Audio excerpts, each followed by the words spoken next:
అందరికీ నమస్కారం. ఈరోజు మీ అందరికీ నేను వినిపించబోయే కథ నాన్నకి ఒక లేఖ. రచయిత మోనంగి ప్రవీణ గారు. ఇక కథలోకి వెళితే, కాఫీ అడిగి ఎంతసేపు అయ్యింది సుమతి, నిన్నే వినపడిందా అని హాల్లో పేపర్ చదువుతూ భార్యని పిలుస్తున్నాడు రాఘవరావు. భర్త పిలుపుతో వంటగది నుండి, మీకు రోజు రెండవసారి కాఫీ తాగడం బాగా అలవాటైపోయింది, అది కూడా ఒక్క క్షణం ఆలస్యమైనా ఆగరు అంటూ కాఫీ కలుపుకుంటూ వచ్చి భర్తకి అందించింది సుమతి. తిరిగి వంటగదిలోనికి వెళ్ళబోతుండగా కాలింగ్ బెల్ మోగింది. ఎవరై ఉంటారబ్బా అని తలుపు తెరిచేసరికి పోస్ట్ అంటూ పోస్ట్ మ్యాన్ ఉత్తరం ఇవ్వడంతో ఉత్తరాన్ని అందుకొని తలుపు వేసింది సుమతి. భార్య చేతిలో ఉత్తరం చూసిన రాఘవరావు, ఈ రోజుల్లో కూడా ఉత్తరాలు రాస్తున్నారా, అది కూడా మనకి, ఎవరు రాసి ఉంటారు, అడ్రస్ ఎవరిదో సరిగ్గా చూసావా అన్నాడు. అదే నేను చూస్తున్నానండి, ఇది మీ పేరు మీద వచ్చింది. నా పేరు మీద ఎవరి వద్ద నుండి వచ్చిందో చూడు సుమతి. అబ్బా చూస్తున్నా ఉండండి, మీకంతా కంగారే. ఉత్తరం మీద చిరునామా చూస్తూ, రాసింది మీ గారాల పట్టి మీ కూతురు. ఎవరు, మన అమ్మాయి రాసిందా? నిన్న రాత్రే కదా మాట్లాడుకున్నాం. నాకేం తెలుసు, మీ తండ్రి కూతుర్ల మధ్య రహస్యాలు, తీసుకోండి రాసింది మీకు కదా అంటూ భర్త చేతిలో ఉత్తరం పెట్టి వంటగదిలోనికి వెళ్ళిపోయింది సుమతి. ఇంతలోనే ఉత్తరమా? నిన్న రాత్రి ఫోన్లో మాట్లాడినప్పుడు ఉత్తరం విషయమే చెప్పలేదు అమ్మాయి.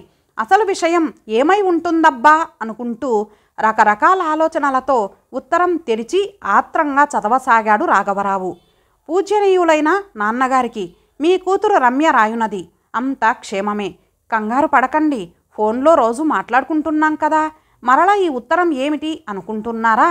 కొన్ని విషయాలు మాటల్లో చెప్పలేము నాన్న, అది సంతోషమైన దుఃఖమైన, కంగారు పడకండి. ఇప్పుడు నేను చెప్పబోయే విషయం సంతోషకరమైన విషయమే. మీ అల్లుడుగారు నన్ను బాగా మెచ్చుకుంటున్నారు నాన్న. నిన్న ఏదో సందర్భంలో మీ నాన్నగారికి, అదే మా మామగారికి కృతజ్ఞతలు చెప్పుకోవాలి అన్నారు. అది ఎందుకు అని అడిగితే, నీలాంటి సుగుణాల రాశిని నా కోసం కని నాకిచ్చి పెళ్లి చేసినందుకు అన్నారు. ఈ 2 ఏళ్లలో ఆయనకి నా మీద కలిగిన అభిప్రాయం అది. ఈ రోజుల్లో ఆడపిల్లల్లో ఇన్ని సుగుణాలు ఉన్నాయంటే అది ఖచ్చితంగా తండ్రి పెంపకం వల్లనే సాధ్యమవుతుంది అంటూ మన ఇద్దరినీ మెచ్చుకున్నారు నాన్న.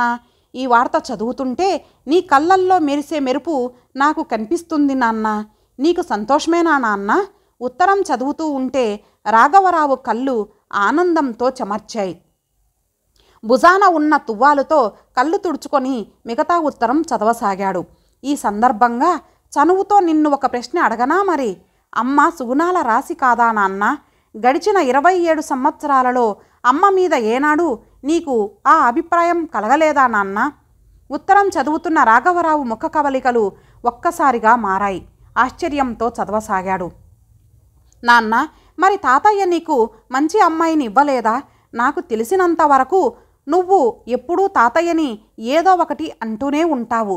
కట్నం ఎక్కువ ఇవ్వలేదు, పండగకి ఉంగరం పెట్టలేదు, ఇంటికి వెళ్ళినప్పుడు మర్యాదలు చేయలేదు, మనవలకి బొమ్మలు కొనివ్వలేదు, ఇలా ఏదో ఒకటి అమ్మతో నువ్వు తాతయ్యని అంటూ ఉండటం నేను విన్నాను. ఏ రోజైనా ఇంత మంచి భార్యని ఇచ్చాడే మామయ్య అని నీకనిపించలేదా? ఇందులో అమ్మ తప్పేముంది చెప్పు? నిన్ను నమ్ముకొని వచ్చి తన సర్వస్వాన్ని ధారపోసి నీకు సేవ చేసింది కదా, అదే ఆమె చేసిన తప్పా? నువ్వు అమ్మని బాగా చూసుకున్నావు, నేను కాదనడం లేదు, కానీ తాతయ్యని నువ్వు అలా అంటూ ఉంటే అమ్మకి ఎంత బాధగా ఉంటుందో ఒక్కసారైనా ఆలోచించావా? తాతయ్య ఇవ్వకపోతే ఏమి, నీకు లేవా డబ్బులు? వాళ్లకు తోచింది వాళ్ళిచ్చారు, వాళ్లకు మాత్రం కూతురికి ఇవ్వాలని ఉండదా? అక్కడ పరిస్థితులు ఏమిటో మనకు ఎలా తెలుస్తాయి? ఈ మాటలు విన్న నేను ఎన్నోసార్లు నిన్ను అడుగుదామని ముందుకు వచ్చాను, కానీ అమ్మ నన్ను వారించింది. నాన్నగారికి ఎదురు వెళ్ళవద్దు అన్నది. ఇప్పుడు సందర్భం వచ్చింది కాబట్టి అడుగుతున్నా. ఏనాడైనా అమ్మని మెచ్చుకున్నావా? మెచ్చుకోలుగా తాతయ్యతో మాట్లాడావా? ఇంత మంచి అమ్మాయిని ఇచ్చినందుకు తాతయ్యకి థ్యాంక్స్ చెప్పనక్కర్లేదు, కృతజ్ఞత నువ్వు మనసులో చెప్పుకో. నీ కళ్ళల్లో మనసులో ఆయన పట్ల నీకు ఉన్న అభిప్రాయం మారుతుంది. ఒక్కసారి ఆలోచించు నాన్న. నువ్వు తాతయ్యని మాట అన్న ప్రతిసారి అమ్మ ఎంత వేదన చెంది ఉంటుందో కదా. నువ్వు ఎన్ని మాటలు అన్నా అమ్మ నీకు ఎదురు తిరగలేదు. ఎందుకో తెలుసా? అది కూడా తాతయ్య నేర్పిన సంస్కారం. ఆలోచించు నాన్న, నువ్వు అమ్మని బాగా చూసుకుంటావు, అడిగిందిస్తావు, నన్ను తమ్ముడిని ప్రేమగా చూసుకుంటావు. అందమైన పొదరిల్లు మనది. అమ్మ నువ్వు చాలా అన్యోన్యంగా ఉంటారు. మీ ఇద్దరినీ చూసి నేను చాలా నేర్చుకున్నాను. ఇన్ని మంచి విషయాలు ఉన్నాయి నీలో. మరి ఆ ఒక్క విషయంలో ఎందుకు? నీకు ఉన్నది కోపమో బాధో నాకు తెలీదు. నువ్వు తాతయ్య నుండి ఏమి ఆశిస్తున్నావో తెలియదు, కానీ నీలో మార్పు రావాలి. నువ్వు తాతయ్య నుండి ఏమి ఆశిస్తున్నావో అవి మొదట నువ్విచ్చి చూడు, నీకే తిరిగి వస్తాయి. మార్పు మీ ఇద్దరిలో వస్తుంది. నేను ఇలానే ఉంటాను అని గిరిగీసుకొని కూర్చోకూడదు. ఈ సంక్రాంతికి అమ్మని తాతయ్య దగ్గరికి తీసుకొని వెళ్ళు. తాతయ్య కోసం కాకపోయినా అమ్మ సంతోషం కోసం వెళ్ళండి. అందరూ సంతోషపడతారు. తేడా మీరే గమనిస్తారు. ఏంటి నాన్న, ఎక్కువగా మాట్లాడేశానా? సారీ నాన్న, ఎప్పటి నుండో చెప్పాలనుకుంటున్నాను, ఇప్పుడు చెప్పేశాను. ఉంటాను నాన్న. మీ అల్లుడు వచ్చే సమయం అయ్యింది. అమ్మని అడిగానని చెప్పండి. బై నాన్న, మీ ఆరోగ్యం జాగ్రత్త. ఉత్తరం చదువుతున్న రాఘవరావుకి కన్నీళ్లు ఆగడం లేదు. ఆలోచనలో పడ్డాడు. వయసులో చిన్నదైనా కూతురు ఎంత మంచి విషయాన్ని చెప్పింది అని లోలోపలే మెచ్చుకున్నాడు. తాను చేసిన తప్పును తెలుసుకోసాగాడు. కూతురు చెప్పింది నిజమే కదా. సుగుణాల రాశి అయిన భార్యనిచ్చింది తన మావగారే కదా. ఇలా చాలా సమయం ఆలోచనలో గడిపాడు. ఇంతకీ మీ గారాల పట్టి ఏమి రాసింది అంటూ హాల్లోకి వచ్చి అడిగిన సుమతి పిలుపుతో ఉలిక్కిపడ్డాడు రాఘవరావు. మా తండ్రి కూతుర్ల మధ్య చాలా ఉంటాయి, అవన్నీ నీకెందుకు అంటూ భార్య ఎక్కడ ఉత్తరం చదువుతుందో అనుకొని మడిచి జేబులో పెట్టుకున్నాడు.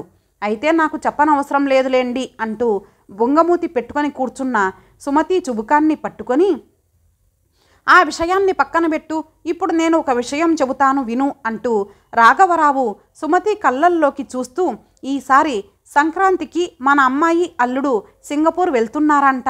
మీ నాన్నగారింటికి, అదే మామగారింటికి మనిద్దరం వెళ్దామా అని అడగగానే సుమతి కళ్ళల్లో ఆశ్చర్యంతో కూడిన ఒక అందమైన మెరుపుని గమనించాడు రాఘవరావు. గడచిన 27 సంవత్సరాలలో తన భార్య కళ్ళల్లో ఏనాడూ చూడలేదు అంతటి ఆనందాన్ని. మనసులో తన కూతురికి కృతజ్ఞతలు చెప్పుకున్నాడు. ఎంతైనా ఈ నాన్నలున్నారే, భార్యలు చెప్పిన దానికన్నా కూతురు చెప్పిందే వింటారులేండి, అంతే అంటారా? ఇంతటితో ఈ కథ సమాప్తం. మరలా మరొక మంచి కథతో కలుద్దాం. అంతవరకు సెలవు. నమస్తే.